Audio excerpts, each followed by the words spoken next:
पंजाब में आम आदमी पार्टी के हाथ में सत्ता जाती हुई दिखाई देती है। आम आदमी पार्टी के मुकाबले में कांग्रेस और एसएडी बहुत पीछे दिखाई दे रहे हैं। उत्तराखंड में भी कांग्रेस सरकार बनाने की स्थिति में तो है, लेकिन बीजेपी को उससे ज्यादा सीटें दिख रही हैं इस पोल में। लेकिन चाबी जो है वो 3 से सीटों के साथ आम आदमी पार्टी के पास जा सकती है। गोवा और मणिपुर जो 2 छोटे राज्य हैं, इन 5 राज्यों में वहां पर भी त्रिशंकु विधानसभा की स्थिति है, लेकिन भारतीय जनता पार्टी दोनों जगहों पर सबसे बड़ी पार्टी है और जो ऐसे बड़ी पार्टी होती है अमूमन सरकार उसी की बन जाती है। इन परिस्थितियों में यूपी में क्या होगा यह आप सब जानना चाहते हैं। क्या है यूपी का mood? Region wise opinion poll. हमारे साथ बहुत से नए मेहमान जुड़े हैं, उनका भी परिचय कराऊंगा। सबसे पहले आपको रीजन वाइज बताते चलते हैं, एक एक रीजन में धीरे धीरे करके आगे बढ़ेंगे ताकि आपको समझ में आए उत्तर प्रदेश की जनता के मन में क्या है। तो सीधे चलेंगे डेटा सेंटर, मेरी सहयोगी रुमाना मौजूद हैं और सबसे पहले शुरुआत करते हैं पश्चिमी यूपी से ही, जहां पर अब 3 दिन के बाद पहले चरण का मतदान पड़ना है। रुमाना।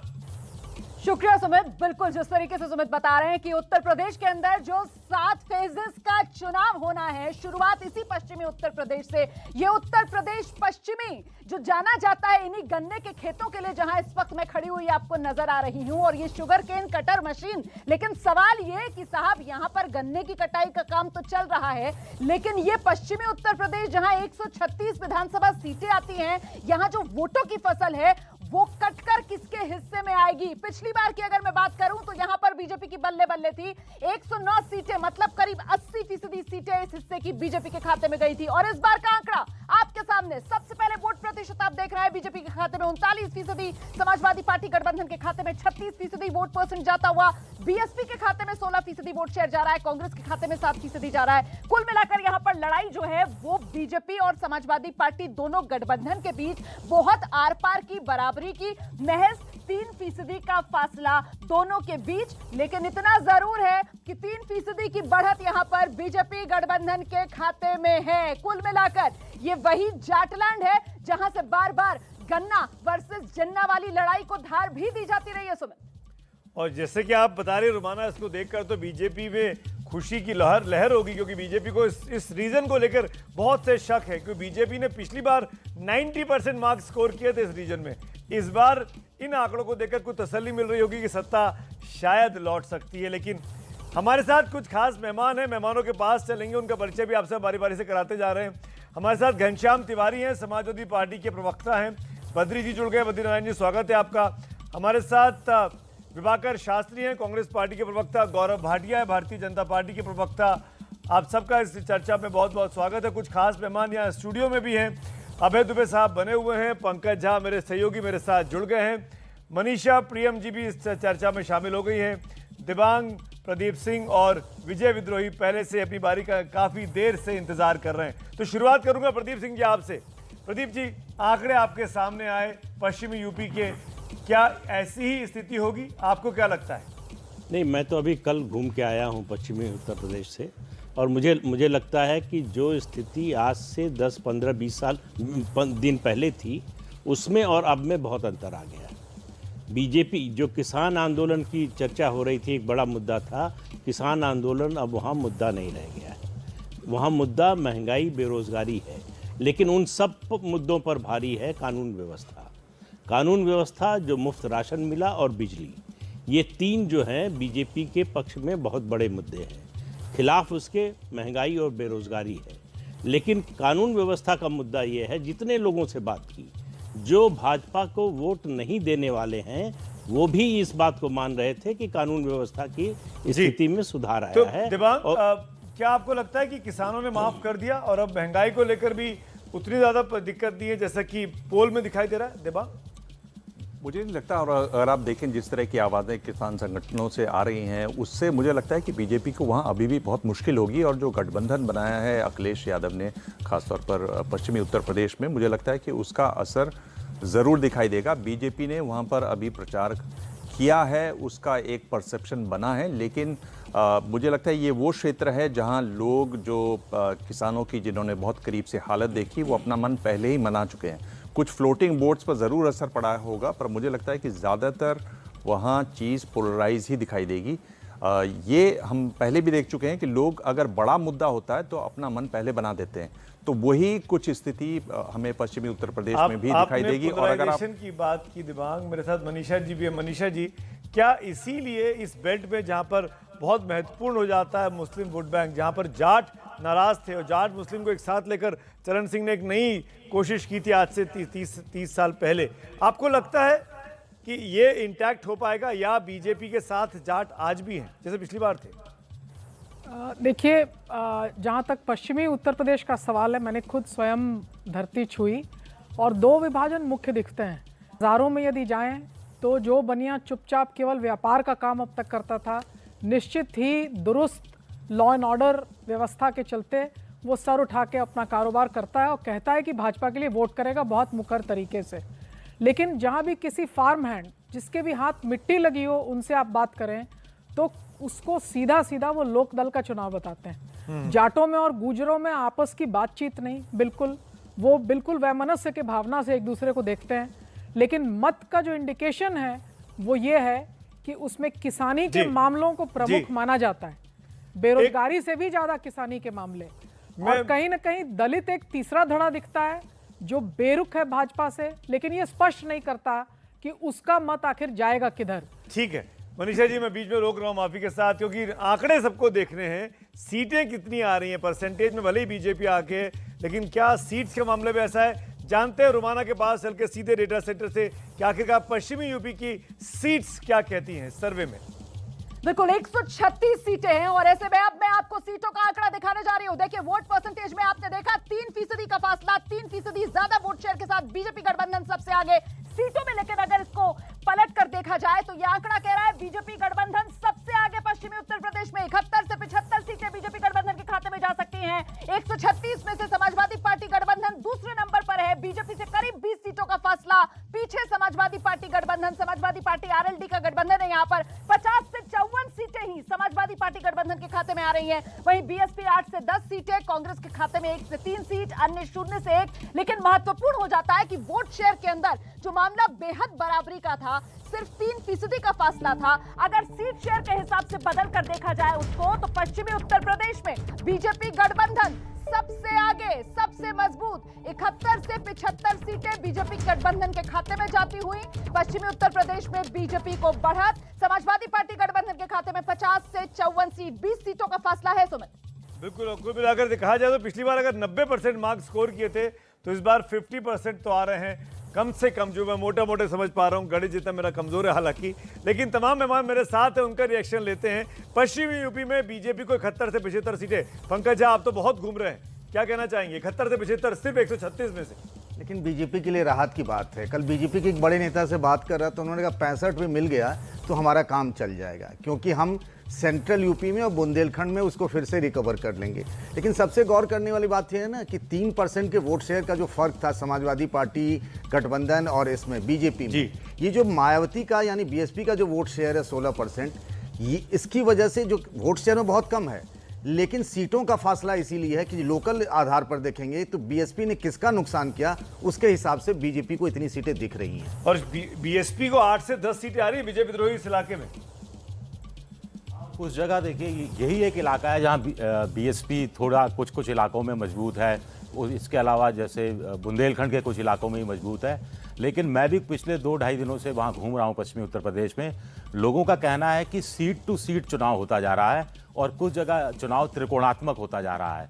तो इससे ये जो हम जो अभी जो सर्वे के नतीजे बता रहे हैं हमारे, मुझे लगता है ये कहीं थोड़ा बहुत इसमें फेरबदल और आगे भी देखने को मिल सकता है। महंगाई है बीजेपी के पक्ष में, बीजेपी के अगेंस्ट में, ये कहानी कहीं भी मुड़ सकती है। कुछ जगह त्रिकोणात्मक मुकाबले में कहा जा रहा है कि बीजेपी तीसरे स्थान पर है, कुछ जगह कहा जा रहा है त्रिकोणात्मक मुकाबले में सपा तीसरे स्थान पर खिसक गई है। इस तरह की बातें आमतौर पर अभय दुबे, आपको क्या लग रहा है कि ये जो पहला चरण का दूसरे चरण का मतदान है, इसमें जो लीड मिलनी चाहिए थी, जो गठबंधन का फायदा होना चाहिए था, अखिलेश यादव को नहीं हो पा रहा है? देखिए, गठबंधन को तो फायदा होना हो ही रहा है। अगर गठबंधन का फायदा ना होता तो उन्हें इतनी सीटें और इतने वोट भी नहीं मिलते।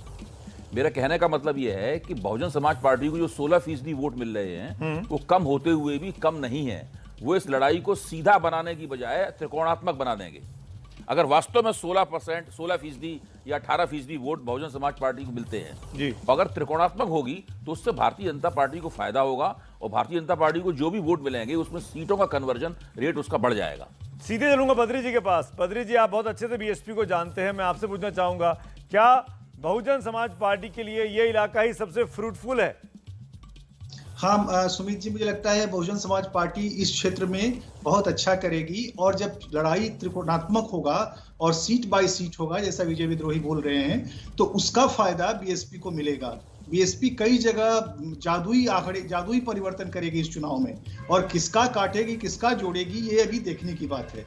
दूसरी बात मैं ये कहना चाहता हूं सुमित जी कि ये जो पूरी व्याख्या है पश्चिमी उत्तर प्रदेश की, जो जाट सेंट्रिक है, इसको थोड़ा बदलने की जरूरत है। देखिए, वहां ब्राह्मण भूमिहारों के साथ, त्यागी के साथ मिल करके 10% से ऊपर है। गुजर 10 के आसपास की परसेंट की जातियां हैं, तो जाट के बराबर तो ये 2 जातियां हो जाती हैं। और इसी तरह से और जातियां हैं जो मोबिलाइज होती हैं। तो बीजेपी को जो दिख रहा है फायदा, भले ही जाट लैंड में उसका असर उतना ना हो पाए या उसमें फ्रैक्चर उतना बड़ा ना हो, लेकिन जो नॉन जाट जातियां हैं उनका मोबिलाइजेशन भी अर्थ लाएगा। और मुसलमानों का वोट भी होमोजेनियस नहीं है। अगर आरएलडी और समाजवादी पार्टी को सत्ता परिवर्तन करना है तो जाहिर तौर पर इस इलाके में बहुत अच्छा करना होता। राजनीतिक मेहमानों के पास चलूंगा। राजनीतिक मेहमान मेरे साथ बने हुए हैं। मेरे साथ विभाकर शास्त्री हैं, घनश्याम तिवारी हैं। विभाकर जी, कांग्रेस पार्टी कहां रह गई? पश्चिमी यूपी में दिख ही नहीं रही है।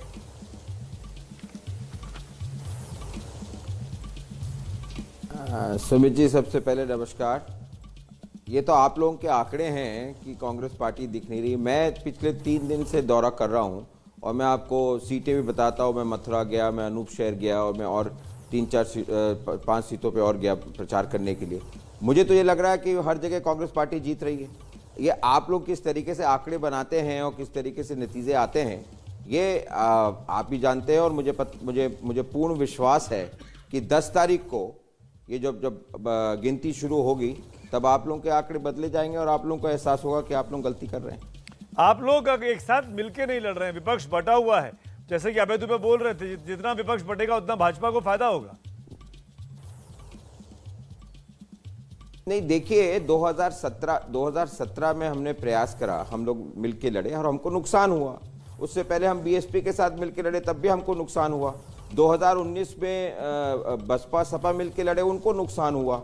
तो ये मिल के जो राजनीति करते हैं वो नहीं। मेरा ये मानना है कि आज कांग्रेस कई वर्षों बाद 403 सीटों पे लड़ रही है और इससे हमारे वोट शेयर बढ़ेगा और हमको सीटों में बहुत ज्यादा परिवर्तन होगा। हम जीतेंगे, बहुत ज्यादा सीटें जीतेंगे, बहुत ज्यादा सीटें जीतेंगे। घनश्याम तिवारी, वादे अपने अपने, दावे अपने अपने, हमको तो सबकी बात सुननी है।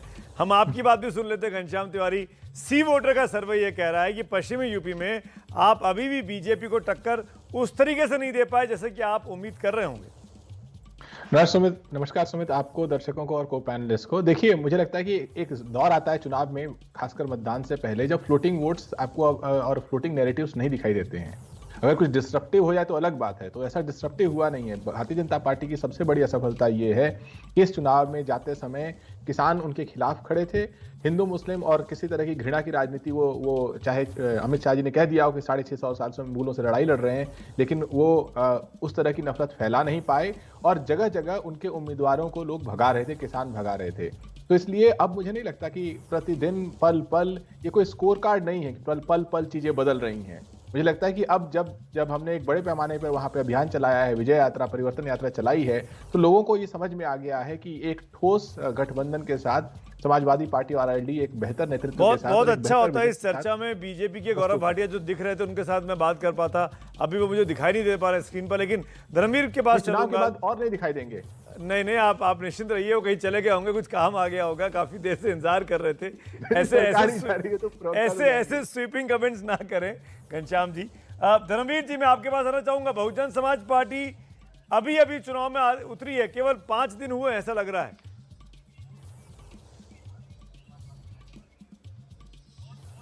सुमित जी, आपको बहुजन समाज पार्टी को देखने के लिए चश्मा बदलना पड़ेगा, क्योंकि हम पिछले 1 वर्ष से हमारे 300 प्रत्याशी नीले झंडे और हाथी के निशान के साथ में मैदान में डटे हुए थे। 15 दिन पहले तो ये पार्टियां उतरी हैं चाहे वो लोकदल हो, चाहे वो समाजवादी पार्टी हो और चाहे वो बीजेपी हो, कांग्रेस हो, हम तो 1 साल पहले अपने कैंडिडेट डिक्लेयर कर देते हैं और वो प्रभारी प्रत्याशी बनकर के मैदान में डटे रहते हैं। ये शायद आपको जानकारी नहीं हो पाई क्या? आप बहुजन समाज पार्टी को पढ़िएगा और देखिएगा और समझिएगा। भाई हम तो पढ़ के समझ के ही बता रहे हैं, और जो वैज्ञानिक तरीके से एक सर्वे सामने आया है उसके हिसाब से बता रहे हैं। 16% वोट मिल रहा है इस इलाके में और 8 से 10 सीटें। मुझे आप सर्वे की बात ना बताएं, मुझे आप सर्वे की बात ना बताएं। मैं इस सर्वे को खारिज करता हूं, मैं इस सर्वे को खारिज करता हूं और हमारे राष्ट्रीय महासचिव आदरणीय मिश्रा जी ने तो पंकज झा, आप घूम रहे हैं यूपी में, क्या आपको लग रहा है कि बीएसपी कहीं भी है लड़ाई में? पंकज झा, किसी भी पंकज झा, आप भी गए थे मायावती जी की रैली में। पंकज झा को पूछता हूँ, रिपोर्टर सुनिए ना, जो ग्राउंड से लौटे। पंकज झा, अरे धर्मवीर जी सुनिए ना, धर्मवीर जी सुनिए, सबकी आपकी बात सुनी मैंने, आपने तो खारिज कर दिया सर्वे को। मैं आऊंगा इनकी बात तो मैं बहुत पंकज जी मुझे दीजिए। धर्मवीर जी मैं आ रहा हूँ, मनोज्ञा मैं आऊंगा आपके पास। अभी तो धर्मवीर जी आप जो कह रहे थे ना कि साल भर से 2-2 साल से आपके प्रत्याशी थे, हफ्ते में 3-3 बार प्रत्याशी बदले जाते हैं, आपको भी पता है। आप कहेंगे मैं आपको अभी नाम गिना दूंगा ना, कई सीटों के नाम बता दूंगा। दूसरी बात जो आप कह रहे हैं ना कि प्रचार में, अरे किसान आंदोलन में आपकी पार्टी कहाँ दिखी थी? प्रेस कॉन्फ्रेंस कर रहे थे आप खाली। अरे बहुत सारी सीटों के हैं, बदल गए, चले गए, गिना दीजिए ना। 125 रुपए से 250 रुपए गन्ने का मूल्य बहन जी ने किया था। आप समाजवादी पार्टी से पूछिए और बीजेपी से पूछिए कितना मूल्य किया था। बीजेपी के केस थे क्या? उनको लाया जाए भाई। गौरव भाटिया सब दिख नहीं रहे, उनके लिए लगातार सवाल खड़े हो रहे हैं। गौरव भाटिया, बहन जी ने सबसे ज्यादा गन्ने का मूल्य बढ़ाया। गौरव भाटिया थे लेकिन दिखाई नहीं दे रहे मुझे। भी बेहतर था हमारा। मैं तुरंत चलता हूँ मनोज्ञा के पास। मनोज्ञा इस वक्त मेरठ में, मनोज्ञा मैनपुरी में, माफ करिएगा मनोज्ञा, जमीन पे क्या दिखाई दे रहा है मनोज्ञा? देखिए तापमान भले ही अभी 10 डिग्री सेल्सियस हो मैनपुरी में, लेकिन जो बहस चल रही है उससे पता लग जा रहा है कि अभी 25 डिग्री सेल्सियस हो चुका है यहाँ पर। ये सिर्फ राजनीतिक लड़ाई है, लेकिन जो पूर्वांचल की बात हो रही है जिसमें आगरा, मथुरा, ये सारा इलाका भी आता है जहाँ दलित वोट बैंक, लेकिन मैं हूँ मैनपुरी में। गढ़ माना जाता है इसे समाजवादी पार्टी का। जीत का कितना भरोसा है इस बार आपको किशन जी? 100% भरोसा है। पिछले आधार पर आधार विकास कार्य, आधार मैनपुरी जनपद में किए गए जनता के हित में कार्य और लगातार समाजवादी पार्टी ने कार्य किए हैं। सत्ता में जब भी प्रदीप जी जवाब दीजिए। महाराज जी ने तमंचों की फैक्ट्रियां बंद कराई हैं। समाजवादी पार्टी के बड़े बड़े नेता शराब का अवैध कारोबार करते थे, हरियाणा से, पंजाब से नकली शराब लेकर के आते, वो बंद कराई है। आप गरीबों को राशन दिया है। कोरोना जैसी महामारी में कोई भूखा न मरे, रेलम पेल राशन गरीब को दे रहे हैं हम। कोरोना काल में आंसू दिए हैं, दर्द दिया है। कोरोना काल में आंसू दिए हैं, दर्द दिया है। मौत के 6,000 रुपए हम हॉस्पिटल में 20-20 डेड बॉडी निकलते देखी है हॉस्पिटल। बताइए जवाब। देखिए मैम, अगर ये अपराध की बात करते हैं तो 99 हो गए लिस्ट में बीजेपी की अपराधी। एक और दिन तो 100 अपराधियों को शतक बन जाएगा। पूरा प्रदेश जो है ना अपराध मुक्त है। आज की डेट में रात में दिन में बहनें जा सकती हैं। आप जैसी बहनें इतने बजे यहाँ सुरक्षित डिबेट कर रही हैं, ये योगी जी की देन है। यहाँ आई थी, पहले भी करते थे। एक मिनट, कानून व्यवस्था के नाम पर आप यहाँ पर अंजना ओम कश्यप जी आई थी, जो विकास, सुनिए इलाहाबाद में काजल पांडे के साथ रेप हो जाता है। इलाहाबाद में काजल पांडे के साथ रेप हो जाता है। भोगांव में अनुष्का पिटिया को जिंदा लटका दिया जाता है। हाथरस का भूत पीछा ही नहीं छोड़ता। कौन? हाथरस का भूत पीछा ही नहीं छोड़ता। महाराज जी कानून के राज पर भरोसा करने वाले राजनेता हैं। 0 टॉलरेंस है अपराध पर। जो जैसा करेगा वो वैसा भरेगा। मनोज्ञा में आप मनोज्ञा वापस लौटते हैं। मनोज्ञा वापस लौटते हैं। यहाँ पर भी और बहुत से मेहमान हैं और ये बहुत बड़ा मामला है महिला सुरक्षा को लेकर, और जमीन पर इसको दोनों पक्ष अपने अपनी तरफ से भुनाने की कोशिश कर रहे हैं। मनीषा प्रियम जी, आप एकमात्र महिला है मेरे साथ इस पैनल पे, आपको लगता है ये इतना बड़ा मुद्दा बनेगा कि सरकार के लिए खतरा पैदा कर सकता है? देखिए, चर्चा ज़रूर हो रही है और महिलाएं बहुत बड़ा वोट बैंक बनकर उभरी हैं। खास करके डेवलपमेंट की राजनीति जब की गई है राज्यों में, बिहार एक बहुत बड़ा उदाहरण है। दक्षिण में इसके पूर्व के उदाहरण थे तमिलनाडु में और एनटीआर का 1 kg राइस स्कीम। आप उत्तर प्रदेश में विडंबना देख सकते हैं कि ठीक है हमारी तरफ से मनोज्ञा जी तो हैं, लेकिन उस बहस में महिलाएं क्या बाहर हैं? तो महिलाओं पर चर्चा हो रही है, लेकिन हाथापाई करने वाले सभी के सभी मर्द हैं। तो हम लोग जो एक स्क्वाड में पहुंच रहे हैं दिल्ली से, हम लोग को बताया जा रहा है कि आप जो 8 बजे और 9 बजे घूम रही हैं, ये सुरक्षा का बयान है। तो कहीं ना कहीं महिलाओं की आवाज सशक्त रूप से, चाहे वो डेवलपमेंट पॉलिटिक्स जिसको आप लाभार्थी अभी कह रहे हैं, वो बन के निकले, वो देखने को नहीं मिलती। मैं आप ही की बात को आगे बढ़ाऊंगा। प्रदीप सिंह जी मेरे साथ है। प्रदीप जी, आप उस इलाके में घूम रहे थे पश्चिम में, क्या ये, क्योंकि हाथरस वहीं आता है, उसी इलाके में आता है, जो कि बहुत बड़ा मुद्दा बनाया गया आज से 2 साल पहले, आपको लगता है कि उसका असर है इस चुनावों में बीजेपी के लिए? बीजेपी ने कुछ ग्राउंड वर्क कर लिया उसको कवर अप करने के लिए, उस कमी को दूर करने के लिए? नहीं सुमित जी, देखिए, चाहे हाथरस हो या उन्नाव हो, इस तरह की जो घटनाएं हुई निश्चित रूप से दुर्भाग्यपूर्ण हुई, लेकिन जो जनरल लॉ एंड ऑर्डर की बात, सिचुएशन की बात हो रही है कि लड़की घर से बाहर शाम को निकल नहीं सकती, दिन में भी नहीं निकल सकती, लोगों ने स्कूलों में भेजना, कॉलेज में बंद कर दिया लड़कियों को, जो सक्षम थे उन्होंने दूसरे प्रदेशों में भेज दिया अपने रिश्तेदारों के यहाँ।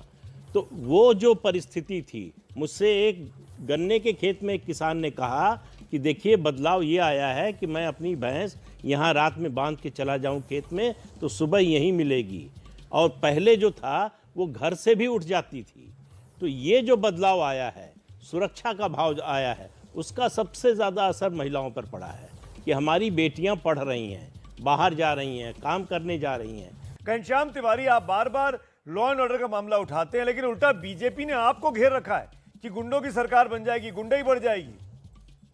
देखिए, भारतीय जनता पार्टी घेरना चाहे तो वो 300 नंबर क्यों लेते हैं? क्योंकि मुख्यमंत्री के ऊपर 302 रहा है, 307 रहा है, उप मुख्यमंत्री के ऊपर 302 रहा है, तब तमाम कैबिनेट मिनिस्टर्स के ऊपर 307 की दफा रही है, चाहे उनके 100 से अधिक उम्मीदवार हैं जिनके ऊपर आपराधिक मुकदमे जो up.bjp.org पे है, या आंकड़े देख लीजिए। लेकिन उसके अलावा जो प्रदीप जी कह रहे थे, क्योंकि वो बहुत ही गंभीर विषय है, तो उस पर एक बात कहना चाहूंगा। 2 साल से तो स्कूल कॉलेज बंद है, तो अचानक अगर प्रदीप जी को ये लगा कि जमीन पर नैरेटिव ये हो गया है कि बेरोजगारी मायने नहीं रख रही है, महंगाई मायने नहीं रख रही है, किसानों को जिस तरीके से ठगा गया वो मायने नहीं रख रहा है, और सिर्फ ये महिला सुरक्षा मायने हो गया है जहां पर हाथरस और उन्नाव की घटना हुई है और पूरी सरकार मुख्य दर्शक बनी रही है, तो मुझे लगता है कि शायद उनकी पढ़ने में कोई कमी हो गई होगी जन भावना को। यहाँ पे जन भावना बिल्कुल स्पष्ट है कि सरकार ने कदम कदम पर धोखा दिया है, अच्छे दिन का वादा करके बुरे दिन दिखाए हैं, इसलिए सरकार को उखाड़ फेंकना। सरकार ने महिलाओं के लिए ऐसा कुछ नहीं किया है। आज अखिलेश जी ने भी अपनी प्रेस कॉन्फ्रेंस में कुछ कहा है। पंकज झा कुछ बताना चाह रहे हैं। पंकज, देखिए घनश्याम भाई, एक बात तो ये है कि मुलायम सिंह की सरकार से लेकर के अखिलेश यादव तक ये आरोप लगते रहे। अखिलेश यादव इस बात को जानते हैं, आप भी जानते हैं। अखिलेश यादव ने तो खुद कहा सहारनपुर में कि जो लोग कानून तोड़ना चाहते हैं या तोड़ते हैं ना, वो समाजवादी पार्टी को वोट न दें। खुद उन्होंने कहा, उनको भी लगता है इस प्लान पर आएंगे तो दिक्कत हो जाएगी। नहीं, तो मैं प्लैंक की कहाँ बात कर रहा हूँ। मैं कह रहा हूँ कि हम बिल्कुल धारदार तरीके से इस बात को रख रहे हैं कि भारतीय जनता पार्टी, क्योंकि उनके पास बेरोजगारी पे कहने के लिए नहीं है, क्योंकि उनके पास महंगाई पे कहने के लिए नहीं है, किसानों पे कहने के लिए नहीं है, इसीलिए पुरानी बातों को की आड़ में इस मुद्दे पे उठा रहे हैं। लेकिन इस मुद्दे को भी तो ईमानदारी से उठाएं। जहां पर आपके मुख्यमंत्री उप मुख्यमंत्री 302 307 के उनके ऊपर चार्जेस लगे हों और 100 से अधिक उम्मीदवार ऐसे जिनके ऊपर आपराधिक मुकदमे हो। दैनिक भास्कर की पिछले महीने की रिपोर्ट थी कि 3,40,000 औसतन प्रतिवर्ष FIR हुए, 7,300 दंगे हुए, 56,000 महिलाओं के खिलाफ अपराध हुए। तो हर तरीके से अगर आप हर दृष्टि से देखेंगे तो हम इस पे हमसे कमजोर तिवारी, आपकी थोड़ी सी किस्मत आज बेहतर है, बीजेपी के प्रवक्ता से कनेक्शन ही नहीं हो पा रहा है, गौरव भाटिया से। आपको एक तरफा मंच मिला हुआ, आप बोले जा रहे हैं। जैसे होता रहेगा, कनेक्शन टूटता ही रहेगा उनसे। बीजेपी को बढ़त है, हालांकि वैसी बढ़त नहीं है जैसे कि 5 साल पहले दिखाई दे रही थी। अब बात करेंगे अवध की। अवध वो इलाका जो मध्य में है, सेंट्रल में है उत्तर प्रदेश के नक्शे पर, वहां पर क्या होने जा रहा है बता रही है मेरी सहयोगी रुमाना अपने आंकड़ों के जरिए। Rumana, over to you. शुक्रिया सुमित। तो जिस तरीके से सुमित ने बताया कि भाई उत्तर प्रदेश में जो सत्ता की राजधानी है लखनऊ, वो भी इसी अवध में पड़ती है, प्रभुराम की नगरी अयोध्या भी यहीं पर, और औद्योगिक नगरी कानपुर, जहां पर ये मेट्रो स्टेशन एन चुनाव की तारीखों के ऐलान से पहले प्रधानमंत्री नरेंद्र मोदी ने इसके पहले चरण का उद्घाटन किया था, खुद ऐसी ही मेट्रो में सफर किया था। और ऐसे में अवध रीजन 118 सीटें आती हैं। ये वोट परसेंटेज का आंकड़ा आपके सामने है। यहां पर भी बीजेपी गठबंधन बाजी मारता हुआ 44% वोट शेयर के साथ बीजेपी गठबंधन सबसे आगे, समाजवादी पार्टी गठबंधन दूसरे नंबर पर जरूर है, लेकिन 10% पीछे बीजेपी गठबंधन के वोट शेयर के मुकाबले। समाजवादी पार्टी गठबंधन के खाते में 34% वोट शेयर जाता हुआ, बीएसपी के खाते में 12%, कांग्रेस 7%, अन्य के खाते में 3% वोट शेयर। तो कुल मिलाकर यहां पर बीजेपी गठबंधन को जबरदस्त बढ़त। और ऐसे में अगर सीटों की बात की जाए तो कुल 118 सीटें। और 5 साल पहले की अगर मैं आपको तस्वीर बताऊं, 5 साल पहले की ये तस्वीर 2017 में इन 118 सीटों में से 97 सीटें जो बीजेपी के खाते में गई थी। मतलब कुल मिलाकर अवध नगरी जो है, अवध का पूरा जो इलाका है वो पूरी तरीके से बीजेपी के रंग में रंगा हुआ था। और ऐसे में अब सीटों का आंकड़ा 118 में से कितनी सीटें किसके खाते में जाती हुई, 10% का वोट शेयर के हिसाब से फासला। और ऐसे में फाइनल ओपिनियन पोल का आंकड़ा अवध रीजन के लिए 118 में से आप देख सकते हैं 71 से 75 सीटें बीजेपी गठबंधन के खाते में जाती हुई नजर आ रही हैं। समाजवादी पार्टी गठबंधन दूसरे नंबर पर, लेकिन बीजेपी गठबंधन से बहुत पीछे 41 से 45 सीटें ही हासिल कर पा रहा है। वहीं बीएसपी के खाते में महज 1 से 3 सीट, बीएसपी पूरी तरीके से सिमटती हुई अवध रीजन में। कांग्रेस के खाते में 0 से 1 सीट, कांग्रेस का भी सुपड़ा साफ होता हुआ। कुल मिलाकर लड़ाई मुख्य तौर पर बीजेपी गठबंधन और एसपी गठबंधन के बीच, लेकिन बीजेपी गठबंधन एसपी गठबंधन के मुकाबले काफी आगे। भारी बढ़त बीजेपी को अवध रीजन में। अवध में बीजेपी गठबंधन 71 से 75, एसपी गठबंधन 41 से 45 पर। सुमित, कुल मिलाकर देखा जाए तो बीजेपी को इस इलाके में भी फायदा है। भले ही पिछली बार जैसा फायदा नहीं है, लेकिन इतना फायदा तो जरूर है कि इन 2 रीजन में जो अभी तक हमने दिखाए हैं, चाहे पश्चिम का हो चाहे अवध का हो, रुमाना, वो ये साफ कर रहा है कि बीजेपी सबसे बड़ी पार्टी बन रही है। और हो सकता है कि सरकार बनाने की स्थिति में भी बीजेपी एक बार फिर कंफर्टेबली आ सकती है। तमाम खास मेहमान मेरे साथ मौजूद हैं। अवध का इलाका जो कि जहां पर खास तौर पर माना जाता है मध्य का इलाका है, यादव यहाँ पे अच्छे खासे वोट बैंक है, ये मुलायम सिंह यादव का इलाका भी यहाँ से आता है। अभय दुबे साहब मेरे साथ बैठे हुए हैं जो कि खुद इटावा इलाके से आते हैं, उन्हीं से पूछते हैं। अब अभय जी, ऐसा क्या है कि इस बार भी बीजेपी के पक्ष में ये चीजें दिखाई देती है? देखिए, जहाँ तक सी वोटर के सर्वेक्षण का सवाल है, अवध के इलाके में भाजपा लगातार बहुत आगे रही है। लेकिन अगर आप पिछले हफ्ते हम लोगों ने जो चर्चा की थी, जो ट्रैकर बनाया है, वीकली ट्रैकर बनाया है सी वोटर ने, अगर आप उससे तुलना करें तो आप पाएंगे कि इस बार समाजवादी पार्टी की स्थिति पहले के मुकाबले सुधरी है। इसी तरीके से समाजवादी पार्टी की स्थिति पश्चिमी उत्तर प्रदेश में भी सुधरी हुई दिखाई गई है इसमें। अगर आप वीकली ट्रैकर से इसका मुकाबला करें तो मेरा मानना है कि समाजवादी पार्टी की स्थिति यहाँ पे और भी सुधरनी चाहिए थी, क्योंकि आखिरकार इन सब समाजवादी पार्टी का जो नेतृत्व है उसका गृह इलाका तो यही है। तो यहाँ तो उनको और भी बेहतर प्रदर्शन करना चाहिए। अगर वो यहाँ बेहतर प्रदर्शन नहीं कर पा रहे हैं, इसका मतलब है कि और जो शिवपाल यादव के साथ जो मतभेद था, वो मतभेद भी उनका दूर हो गया है। तो यादव वोटों के बंटने का खतरा भी खत्म हो गया है उस लिहाज से देखा जाए तो। यहाँ पर समाजवादी पार्टी को अपनी स्थिति को और भी ज्यादा सुधारना होगा अगर वो भाजपा को टक्कर देना चाहते हैं। मेरे पास जो आंकड़े हैं घनश्याम तिवारी, वो ये कह रहे हैं कि दिसंबर में अगर ये चुनाव हो रहे होते, दिसंबर के महीने में, तो 48 से 42 सीटें थी। और मोहसिन रजा साहब जुड़ गए बीजेपी की तरफ से। रजा साहब, स्वागत है आपका हमारे साथ चर्चा में। लेकिन मेरा सवाल घनश्याम तिवारी आपसे है, दिसंबर में सपा को 38 से 42 सीटें थी, जनवरी में 40 से 44 हुई और अब 41 से 45 हुई। तो जो बात अभय दुबे कह रहे हैं, सिचुएशन इंप्रूव कर रही है, पर इतनी इंप्रूव नहीं कर रही है कि आप अपने ही इलाके में सुल्तान बन सके।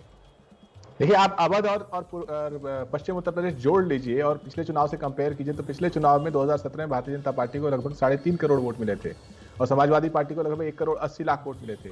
आप ही के सर्वे, जिसमें पूरी तरीके से नहीं मानता हूं, लेकिन आप ही का सर्वे कह रहा है कि अगर ये आंकड़े भी होल्ड करते हैं तो भारतीय जनता पार्टी कम से कम 40-50 लाख वोटें खो रही है और समाजवादी पार्टी को 40-50 लाख एक्स्ट्रा वोट, 40-50 लाख वोटें खो देने से खुश हैं आप 202 के पार जा रहे हैं कि नहीं जा रहे हैं? नहीं है बात यह कि ये भारतीय जनता पार्टी की हार है। अभी कितनी बुरी हार है इसमें। मोहसिन रजा मेरे साथ जुड़ गए हैं आपकी बात का जवाब देने के लिए। मोहसिन भाई, तब से अकेले खेल रहे हैं घनश्याम तिवारी, अकेले खेल रहे, छक्के पे छक्का मार रहे थे। आप लोग मान रहे हैं कि ये लोग कुछ रनों से हार रहे हैं, अंतर खाली इतना ही है। मोहसिन रजा, देखिए, अब ये सब लोग जो है खेल के मैदान से बाहर हो चुके हैं। इन्हें बाउंड्री के बाहर पड़ी हुई बॉल को उठाकर बॉल पिकर की तरह रहना है। अब ये मैच के लायक नहीं है।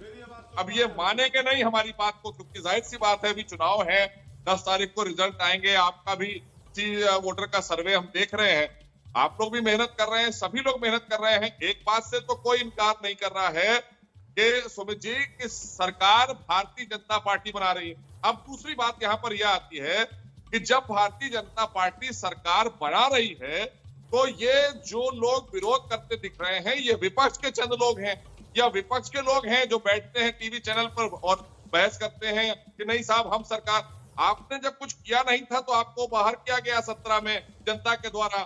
हमने बहुत कुछ किया है आदरणीय योगी सरकार में, हमने 5 साल में जो कार्य किए हैं उसका निर्णय आएगा 10 मार्च को, लेकिन हमें पूर्ण विश्वास है कि हम पिछली बहुमत से आगे जाएंगे, कोई भी संदेह नहीं है मुझे। और ये बात पंकज झा, ऐसा हो रहा है क्या 325 के भी आगे जाएगी बीजेपी? मैंने कहा कि 312 हमारे व्यक्तिगत थे और 313 होंगी, 311 नहीं होंगी, आप देखिएगा। ठीक है पंकज झा वहीं से लौटे लखनऊ से अभी 2 घंटे पहले। नहीं मोहसिन भाई जो कह रहे हैं मुझे लगता है वो अपने दिल को मना रहे हैं, क्योंकि वो भी चाहते हैं, वो भी जानते हैं कि इस बार वो आंकड़ा छूने वाला नहीं है। 300 पार वाली बात तो है, लेकिन जैसा मैंने कहा कल खुद बीजेपी के सीनियर लीडर ने कहा, अभी जो हम पश्चिमी यूपी को लेकर बात कर रहे थे कि 65 भी मिल गया तो मेरा काम चल जाएगा, वो भी ये कह रहे हैं मोटे तौर पर, जो बड़े बड़े नेता हैं बहुत बड़े फिगर में भी, कि हम 250 पहुंच जाएंगे तो हमारा काम हो जाएगा। तो वो खुद ही इतने कन्विंस्ड नहीं है मोहसिन भाई, तो आप कैसे कह रहे हैं कि 300 पार और 325 सहयोगी दलों के साथ था? आप भी जानते हैं इस बात को। पंकज भाई आपको अच्छी तरह से पता है, आपने पहले भी हमारे साथ में कई चुनाव देखे और किए हैं, लगातार कवर किए हैं, और 2014 से लेकर आपको हम 2019 के चुनाव में ले जाना चाहते हैं। सभी हमारे पैनलिस्ट बैठे हैं, विपक्ष भी है, आप लोग भी हैं, सीनियर जर्नलिस्ट भी हैं।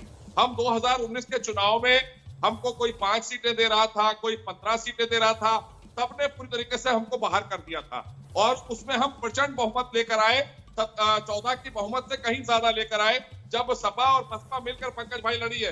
आज आप देखिएगा यही परिणाम बिल्कुल दोहराने वाले हैं। चलिए जमीन पे क्या हो रहा है मोहसिन रजा, मैं जान लेता हूं। मेरे सहयोगी संजय त्रिपाठी इस वक्त लखनऊ में है, उनके साथ लखनऊ की आवाम भी है। संजय, जनता का मूड?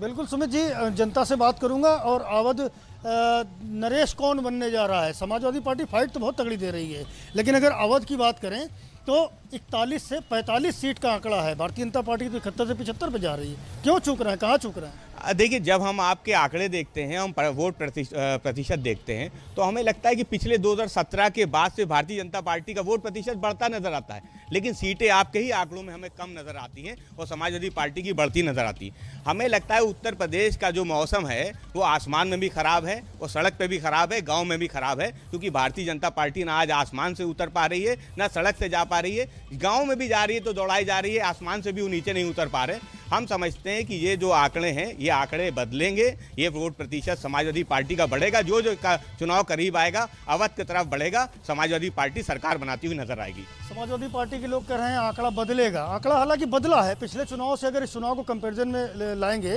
तो जितनी सीटें आपने अवध में जीती थी उससे कम हो रहा है। क्यों कम हो रही है?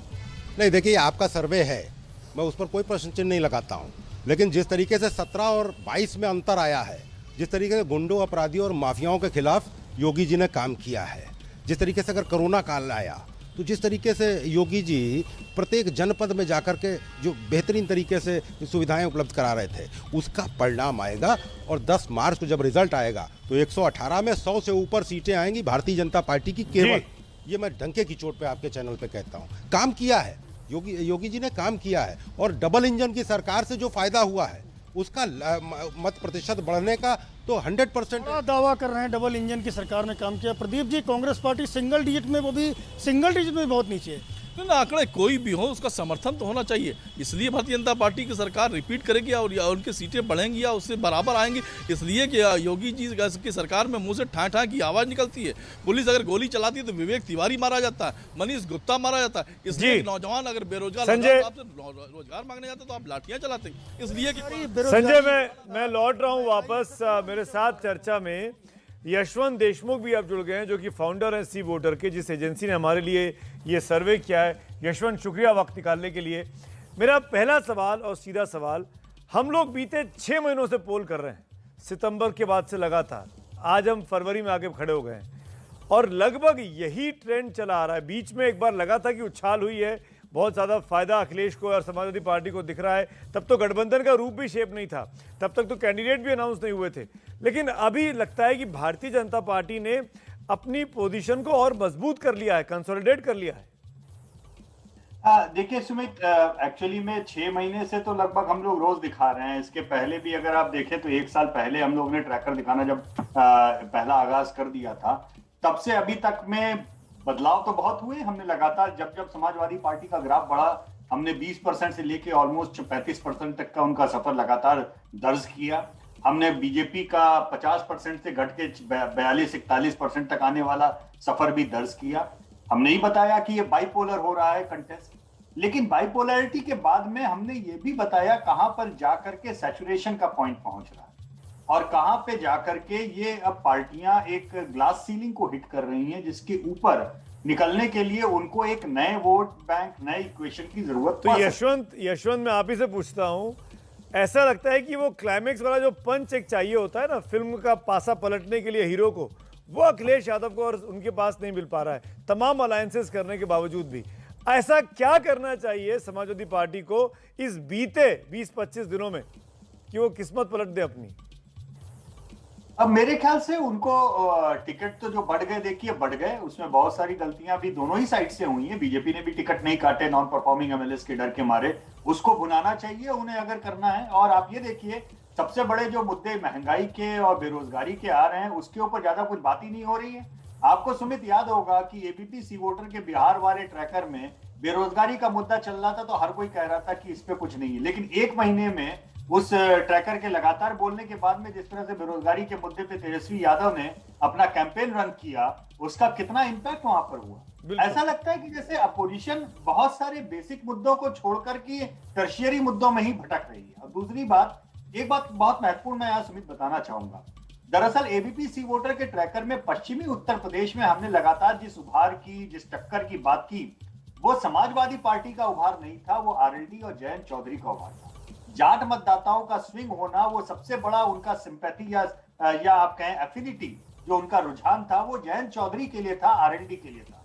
दरअसल उसमें आरएलडी को तो लोगों ने गायब कर दिया, उसे केवल सपा का रुझान की तरह से ट्रीट किया और फिर उसके बाद में उसको ऐसा माना कि एज ए पूरे यूपी में उसी तरीके का मल्टीप्लायर इफेक्ट का रुझान आ रहा है, जबकि ऐसा था नहीं। सबसे बड़ा रुझान उनका उभार जो था वो हुआ पश्चिमी उत्तर प्रदेश में, लेकिन क्या बचे हुए उत्तर प्रदेश में उन्हें आरएलडी की टक्कर के अलायंस पार्टनर या जयंत चौधरी की टक्कर के पैन रीजनल या पैन कास्ट ग्रुप वाले नेता मिले हैं क्या? जी, जयंत चौधरी अगर आज खड़े होकर कहें कि हमको बहुमत में जाट मतदाता हमको वोट दे रहे हैं, हम उस पर यकीन कर लेंगे, आंकड़े उसको बोल रहे हैं, लेकिन क्या मौर्य साहब ये बात कह सकते हैं? क्या राजभर साहब ये बात कह सकते हैं? क्या वो पैन यूपी के राजभरों के नेता हैं या पैन यूपी के मौर्य मतदाताओं के नेता हैं, सैनी मतदाताओं के नेता हैं, कुशवाहा के नेता हैं? पैन यूपी तो छोड़िए, क्या पूरे पूर्वांचल में वो उसका कह सकते हैं? अभी पूर्वांचल की बहस में चलेंगे यशवंत, अभी तो हमने 2 ही रीजन की बात की है। जो बात अभी समझने की है वो ये कि हमने शायद आरएलडी का जो हमने मतलब जो मीडिया में और बाकी की बात हो रही है, जब हम आरएलडी का उभार और रुझान बता रहे थे तो बाकी सब लोग केवल उसको एसपी के उभान या एसपी के रुझान की तरह से ट्रीट कर रहे थे। मुझे लगता है कि वहां पे समझ में थोड़ी सी एक गड़बड़ी रही है। देखते हैं लौटूंगा। बड़ा उद्धार वैसा नहीं है अवध में या बुंदेलखंड में, बिल्कुल इतना पश्चिमी।